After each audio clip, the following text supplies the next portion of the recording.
Doctor Mohammad Yunus. Doctor Mohammad Yunus, আপনাকে আমাদের অনুষ্ঠানে স্বাগত জানাই। আমরা আমাদের সাথে আরো রয়েছেন বেগম খালেদা জিয়া, আপনাকে আমাদের অনুষ্ঠানে স্বাগত জানাই। আপনি আমাদের সময় দিয়েছেন, সেজন্য আমাদের কৃতজ্ঞতা জানাবেন। আমরা আসলে অনেকগুলি প্রশ্ন আপনাদের দুজনকেই করতে হবে, সেজন্য আমরা একটু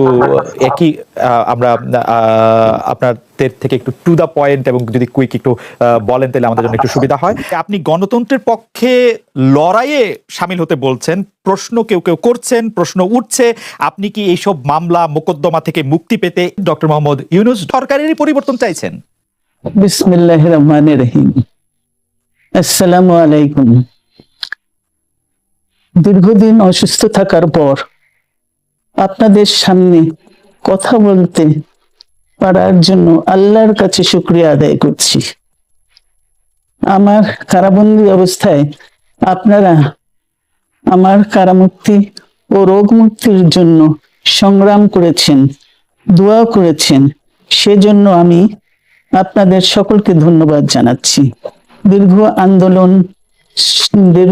আন্দোলন সংগ্রাম ও ত্যাগের মধ্য দিয়ে আমরা ফ্যাসিবাদী অবৈধ সরকারের কাছ থেকে মুক্তি পেয়েছি। আমি আন্তরিক ধন্যবাদ জানাতে চাই আমাদের বীর সন্তানদের, যারা মরণপণ সংগ্রাম করে এই অসম্ভবকে সম্ভব করেছে। শত শত শহীদদের জানাই শ্রদ্ধা। এ বিজয় আমাদের নতুন সম্ভাবনা নিয়ে এসেছে। দীর্ঘদিনের নজিরবিহীন দুর্নীতি, গণতন্ত্রের ধ্বংসের স্তূপের মধ্য থেকে আমাদের নির্মাণ করতে হবে এক সমৃদ্ধ বাংলাদেশ। ছাত্র তরুণরাই আমাদের ভবিষ্যৎ। তরুণরা এই যে স্বপ্ন নিয়ে বুকের রক্ত ঢেলে দিয়েছে, সেই স্বপ্ন বাস্তবায়নে করতে মেধা, যোগ্যতা, জ্ঞান ভিত্তিক গণতান্ত্রিক বাংলাদেশ গড়ে তুলতে হবে। শোষণহীন সমৃদ্ধ বাংলাদেশ, সকল ধর্মের গোত্রের অধিকার নিশ্চিত করতে হবে। শান্তি, প্রগতি আর সাম্যের ভিত্তিতে আধুনিক বাংলাদেশ নির্মাণে আসুন আমরা তরুণদের হাত শক্তিশালী করি। ধ্বংস নয়, প্রতিশোধ নয়, প্রতিহিংসা নয়, ভালোবাসা, শান্তি ও জ্ঞান ভিত্তিক সমাজ গড়ে তুলি। কিছু না বলেও আপনি যে দুর্যোগের মধ্যে আছেন, বললে না জানি কি হতো, আপনার মন্তব্য একটু শুনতে চাই। অবস্থাটা হলো, আমি বলছি দেশের কাউকে কিছু বলি এমন কথা তো নয়। বাইরে বিদেশেও যে সবাইকে যে সাদরে নিয়ে আসি তাও না, তাদেরকে অনেক শর্ত দিয়ে আমার এই কথাগুলো লেখার ছাপানোর আগে আমাকে বলতে হবে, যাতে আবার এমন কোনো কথা শব্দ এমন থেকে না যে আমি আর বিপদের সম্মুখীন হবো। আমি শুধু বিপদ থেকে দূরে থাকার জন্য এটা করছি, কারণ আমি চারদিকে বিপদের মধ্যে আছি। আপনি যখন বলছেন যে গণতন্ত্র মানবাধিকারের পক্ষে এক কণ্ঠে কথা বলার আহ্বান আপনি জানাচ্ছেন, আপনার কাছে কি মনে হচ্ছে যে গণতন্ত্র মানবাধিকারের পক্ষে এখন বহু পক্ষ বহু কণ্ঠ, এটা আসলে এক কণ্ঠে কেউ বলতে পারছে না বা সাহস পাচ্ছে না বা বলছে না, এরকম আপনার মনে হচ্ছে কিনা? আমার মনে হচ্ছে তাই, কারণ বলতে পারছে না তো, মুখ খুলে সব গণতন্ত্রের কথা বলতে পারছে না। কাজে সেটা বলা, এক বাক্যে বলা, পরিষ্কার কণ্ঠে বলা, এটা আমাদের সবার দায়িত্ব, তো জাতীয় দায়িত্ব এটা, যে না হলে গণতন্ত্র বলে কিছু থাকবে না আমাদের জন্য। আদৌ গণতন্ত্র বলে কিছু থাকবে না। আপনাকে কি তিনি তার প্রতিদ্বন্দ্বী মনে করেন, নাকি সত্যি তার কাছে এমন কোনো তথ্য রয়েছে যে আপনার বিশাল কোনো রাজনৈতিক অভিলাষ রয়েছে? আপনি কি রাজনৈতিকভাবে তার প্রতিদ্বন্দ্বী হয়ে উঠছেন বলে তিনি আপনাকে অপছন্দ করছেন, না কি কারণে, আপনার কি মনে হয়? আমার মনে হয় উনি মনে করেন যে আমি দেশের সর্বোচ্চ ডাকু, সন্ত্রাসী, কিংবা আমি অপরাধী, আমি সেরা চোর, এই জাতীয় জিনিস মনে করেন। কাজে সেগুলো ব্যাখ্যা করেন উনি, তার মাকে এমন সব কটু শব্দ ব্যবহার করেন যাতে মনে হয় যে আমার সম্বন্ধে তার ধারণা খুবই খারাপ। আসলে এটা নিয়ে কথা বলাটা একটু বিব্রতকরই, কিন্তু কেউ কেউ এটা বলে থাকেন যে বিশেষ করে যে 2007 সালে যে 111 সরকার আমরা যাকে বলি, তাদের যে বিরাজনীতিকরণের একটি চেষ্টা, সেই চেষ্টার মধ্যে আপনার অংশগ্রহণ আছে কিনা? যদিও বারবার বলা হয় যে আপনি আসলে সেই ক্ষমতাটা দখল করতে চেয়েছিলেন, অথচ আমরা উল্টা শুনেছি, আপনার মুখেও শুনেছি, যারা ওই সময় কুশলভ ছিলেন তাদের মুখেও শুনেছি যে আপনাকে আসলে অফার করা হলো, আপনি সেটি ফিরিয়ে দিয়েছিলেন। কিন্তু কেউ কেউ আবার বলে থাকেন আপনি একটা লম্বা সময়ের জন্য চেয়েছিলেন। এইটি কি একটা কোনো কারণ হতে পারে? এই ব্যাপারটি কি আমাদের দর্শকদের জন্য মানে বা ইয়েদের জন্য একটু আপনি পরিষ্কার করবেন যে আপনি আসলে রাষ্ট্রের সর্বোচ্চ ক্ষমতায় বা রাজনীতির জায়গায়, দেশ পরিচালনায়, সেগুলিতে আপনি আসলে আসতে চেয়েছিলেন কিনা, চান কিনা, বা ওই জায়গা থেকে? যদি চাইতাম খালেদ, যদি চাইতাম, তখন যখন মিলিটারি আমার বাসায় এসে বসে রইল সারা রাত আমাকে রাজি করানোর জন্য, আমি তো লুফে নিতাম। রাজি করানোর জন্য বসে থাকতে হবে কেন? আমি যদি ক্ষমতায় চাইতাম বলে আর চলেন চলেন, কি করতে, কি কোন জামাটা পড়তে হবে দেখিয়ে দেন, এখনই যাচ্ছি। আমি তো সেটা করিনি। তাদের সঙ্গে তর্ক করেছি, সারা রাত ধরে তর্ক করেছে যে না ভাই আমাকে দিয়েন না, আমি এই কাজের উপযুক্ত না, আপনারা অন্য লোক খোঁজেন। তারা আমার উপরে মন ঠিক করে ফেলেছে আমাকে নিতে হবে।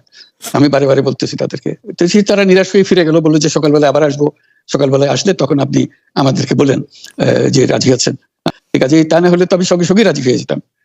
খেয়ে ছাড়ে তো আপনাকে দেশের পুরো সরকারের প্রধান হবার জন্য আহ্বান জানাচ্ছে, বাংলাদেশে এরকম কয়জন মানুষ আছে বলো যে আমি এই দায়িত্ব গ্রহণ করবো না। আমি তো করলাম সেটা, এখন আমার নামে বলা হচ্ছে 10 বছর ছিল। আমি বছর দিয়ে তো পুষ্টই উঠে না। তারপরে এরপরে তো কয় বছর কয় কাণ্ড। আমি 10 বছর দিয়ে কি করবোটা কি? আমি 10 বছর দিয়ে, আমি তো বলছি আমি এই কাজের জন্য নই। দেশে আমার দেশ পরিচালনা করা আমার দায়িত্ব না, আমার কাজ না। আমি জানি না এটা কিভাবে করতে হয়, আমি যেটা জানি সেটা করি। আপনার হাত দিয়ে যখন গ্রামীণ টেলিকমের প্রতিষ্ঠা হয়, তখন এর আয় থেকে আপনি গ্রামীণ ব্যাংকের সদস্যদের জন্য ব্যয় করার কথা বলেছিলেন বা ভেবেছিলেন। আপনি গ্রামীণ ব্যাংক থেকে চলে আসার সময় বা ওই আগে পরে আমরা দেখেছি যে সে আর্টিকেল অফ অ্যাসোসিয়েশনটা আসলে ওই একই রকম নাই, বদলানো হয়েছে। তো গ্রামীণ ব্যাংকের বা গ্রামীণ টেলিকমের এই বেনিফিশিয়ারি থেকে গ্রামীণ ব্যাংকের সদস্যদের আসলে বাদ কেন দেওয়া হয়েছে? মানে এইটার পিছনে কারণ কি? এখন গ্রামীণ টেলিকমের যে লভ্যাংশ তা কোন খাতে আসলে ব্যয় করা হয়, বা মানে যে আয়টা, মুনাফা, সেটি আসলে কিভাবে ব্যয় করা হয়? গ্রামীণ টেলিকম একটা স্বতন্ত্র প্রতিষ্ঠান। এটা কোম্পানিজ আইনের 28 সেকশন 28 দ্বারা সৃষ্ট। তার অর্থ হলো যে এটাকে আইনের ভাষায় বলে যে non dividend company, guaranteed by limited by guarantee. কাজে এটার কোনো মালিক নাই। কাজেই মালিক যেহেতু নাই, এটা তার নিজের নিয়মে যারা গ্যারান্টি দিয়েছে, যারা গ্যারান্টির পরিমাণও খুব সীমিত, লিমিটেড বাই গ্যারান্টি, এটা 1000 টাকা।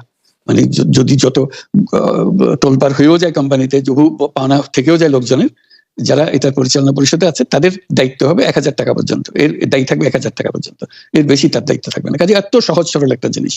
তো সেটাই হলো গ্রামীণ টেলিকম।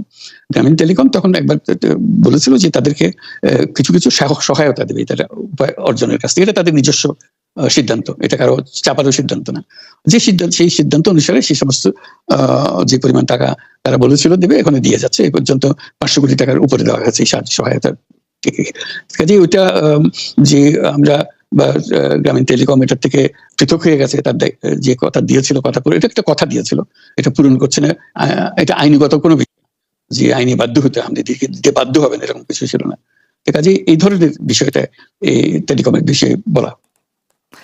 গ্রামীণ ব্যাংকের আপনি যখন মানে গ্রামীণ টেলিকমটা আপনি প্রতিষ্ঠা করেন, সেই সময়ে গ্রামীণ টেলিকমের সাথে গ্রামীণ ব্যাংকের সম্পর্কের যে বিধিমালা, সেই বিধি কি আপনি যখন চলে এসেছেন গ্রামীণ ব্যাংক থেকে সেটি পরিবর্তন করা হয়েছিল? তো সেই পরিবর্তনটি মানে পরিবর্তনটির জায়গাটা যদি আমাদের একটু পরিষ্কার করতেন। পরিবর্তন ছিল যে আগে এটা নমিনেট করতে পারতো গ্রামীণ ব্যাংক, চেয়ারম্যান পদের জন্য একজন লোক নমিনেট করতে পারতো। আমরা যেহেতু গ্রামীণ ব্যাংক থেকে আমাদেরকে সরিয়ে দেওয়া হয়েছে, তখন আমরা মনে করলাম যে এটা রাখার আর দরকার নাই। গ্রামীণ টেলিকম থেকে সেই পদটা আমরা পরিষ্কার করে দিয়েছি, যেমন এটা দরকার নাই। এইটুকুই পরিবর্তন হয়েছে। এটা ন্যায়সঙ্গতভাবে পরিবর্তন করার ধারা অনুযায়ী যা যা করতে হয় সেটা করা হয়েছে। এতে তার ইচ্ছা বা তার কর্তব্য, তার করণীয় যে অবজেক্টিভস আছে, কোথাও পরিবর্তন হয় নাই। এই ক্ষেত্রে আমাদের এই বিষয়ে আর কি এইটাই আমাদের আরেকটা প্রশ্ন, সেটা হচ্ছে যে গ্রামীণ টেলিকম কি গ্রামীণ ফোন থেকে প্রায় 37% লভ্যাংশ পায়? যে এবং যদি পায় 34% লভ্যাংশ পায়, সেই 34% লভ্যাংশের যে টাকাটা, সেই টাকাটা কোথায় বা কি উদ্দেশ্যে ব্যয় করা হয়? সেই সামাজিক ব্যবসায়, যেটি আসলে আপনার প্যাটেন্ট করা সোশ্যাল বিজনেস, সেটির কাঠামোটা আসলে কি, বা সেটি কিভাবে আপনি করেন? সামাজিক ব্যবসা হলো এমন একটা নতুন ধরনের ব্যবসার চিন্তা, যেটা আমরা প্রমোট করছি, আমরা নিজেরা প্র্যাকটিস করছি। যেটা ব্যবসা মানে হলো মুনাফা করা, ব্যক্তিগত মুনাফা করা, এবং তার লক্ষ্য হলো সর্বোচ্চ মুনাফা করা। এটি হলো ইকোনমিক্স এর নিয়ম, যে সর্বোচ্চ মুনাফা যদি করি সবকিছু ঠিকঠাক মতো চলবে। আমরা বললাম যে এটা ভুল জিনিস, যে সর্বোচ্চ মুনাফার মধ্যে দিয়ে মানুষকে এক রকমের নেশাগ্রস্ত করেছে, এই মুনাফার নেশা, মুনাফার নেশার মধ্যে তাকে ঢুকিয়ে দেওয়া হয়েছে। এই মানুষকে এই মুনাফার নেশাগ্রস্ত মানুষ হিসেবে এটা আমরা কল্পনা করতে পারি না। আমরা বলছি যে এটা মুনাফা সে করবে, সর্বোচ্চ মুনাফা করবে, কিন্তু অন্য ধরনেরও ব্যবসা আছে। ব্যবসা এখন শুধু এক প্রকারের ব্যবসা আছে, যে ব্যবসাতে শুধু মুনাফা সর্বোচ্চকরণ, এটাই হলো নির্দিষ্ট নিয়ম। আমরা বলছি আরেক রকমের ব্যবসা, যেটা হলো মানুষের সমস্যার সমাধান করা, মুনাফার জন্য কোনো রকমের ইচ্ছা তার না থাকা, মুনাফা বিহীন ভাবে, কোনো মুনাফা, ব্যক্তিগত মুনাফা না নিয়ে শুধু সমস্যা সমাধানের জন্য ব্যবসা করা, এটাকে আমরা বলছি সামাজিক ব্যবসা। এই অর্থ দিয়ে আমরা সামাজিক ব্যবসাগুলো প্রতিষ্ঠা করছি, একটার পর একটা সামাজিক ব্যবসা প্রতিষ্ঠা করছি, যে কারণে আমরা এটার মধ্যে শরিক হয়েছিলাম, যে আমরা পুরো গ্রামীণ ফোনকেই সামাজিক ব্যবসা করার চেষ্টা করেছিলাম।